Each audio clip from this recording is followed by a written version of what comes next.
So you get your journey analytics, and then you also get channel analytics. And these are the different channels that you get within Customer Insights.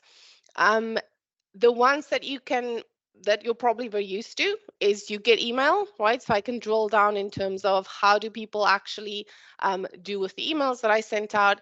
And then you also get push notifications. So if you want to use that, if that is a channel that you want to explore, it is at the moment ingrained into the Customer Insights module. So you can use that in journeys.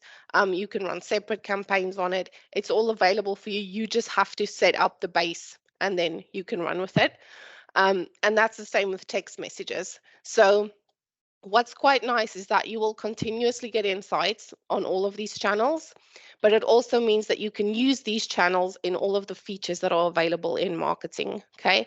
And it's constantly being mined, meaning I can say everybody who favors text messages above email, put them into a segment for me and let me send them a text message. You can leave some decisions to the system because you know that it's constantly mining behavior for you, okay? And that's what makes the segment so strong.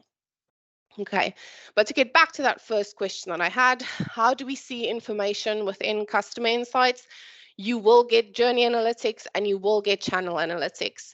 Also, as this is dynamics, at its base, everything that you have in the system can be turned into a dashboard, and you can tweak those dashboards, charts, and views, and you can build your own as well. So that is something that can easily, for a marketing team, be added onto their sitemap, and then that dashboard can be built out. You also do get some out-of-the-box marketing ones that just with the sales enterprise system, which you have already, is provided for you as well. So all of that can be put into this. That's already in the base for you to be playing around with. Okay. The other thing that you might want to know is how will you actually plan? So if you have Dynamics marketing, based on what systems you use now, some marketing systems do come with the ability to do things like allocate certain tasks to people, or in the traditional terms, create campaigns to group all of the activities under those campaigns, because ultimately in the system you want to choose a date, like say last year Jan, I know we had our annual conference and I want to see what was the results, what channels did we use, what collateral did we use, and I might even want to reuse some of that. Okay, so what you have within Dynamics marketing, because again it's Dynamics, is you do have campaign functionality if you are going to want to use that umbrella approach. So if you want to be able to see this is what we did, all of it was linked to this one thing, or you can use the journeys. And what we usually do is during training, we'll give you both and we'll tell you the difference between it, because both of them are native to Dynamics marketing. But then what you also have is you have standard with Dynamics, you have activities, right? So if you want to plan something, and if I use that example again, we want to plan for the annual conference 2024, then I might actually go and I might go and create tasks for my team members. So this gives you a little bit of planner functionality, and I could add certain tasks here, like create email template, give a description, so it depends on how you're working, and then I can allocate this to a certain team member, okay? And once I've done that, so I could allocate it here, change the owner of this task, or I could go and assign this task here. Once I've done that, that user who it was assigned to can then go and mark it as complete.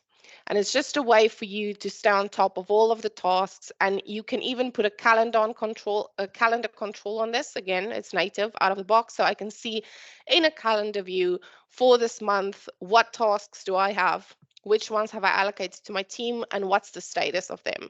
And then link it all back to how are we doing? What do I need to focus on next? Okay, so you get these things, but the great thing is that everything I see in the front with Dynamics, I can manipulate. So if I'm seeing these columns here regarding priority start date, I might say, actually, I'm always going to want to link each of these to either a journey or campaign. I'll create that field, add that column in, and that column is not available now, but I'm just going to add something in to show you how easy that would be. Add my columns in, close that, apply that, and I'm changing the filter that I'm seeing on all the data, because there could be hundreds or thousands of tasks within your system, okay? And you can save these and share with your team if you want to. The good thing is you're not reliant always on devs to change something for you. If you want to change a view, if you want to change the bulk data that you're taking out of the system, you have control over that, and it just changes for you until you share it. So you're not actually making a real system change. You can share this with people, and it stays a personal view that you shared, okay? So that's one of the ways that you would actually be planning within Dynamics. And the other thing that you would be doing that I'll show you later on is you will be using journeys and grouping a lot of activities in those journeys. The other question, however, that you might be wondering is just how will I get my data? So external data, I can see my channels, I can see my campaigns, I can allocate tasks, but how might I see things that are not happening within Dynamics? And examples of those are like your website. So you will have people who you have within Dynamics or who are leads that you are sending emails to from within the system. You want to see, was that effective? What was their behavior?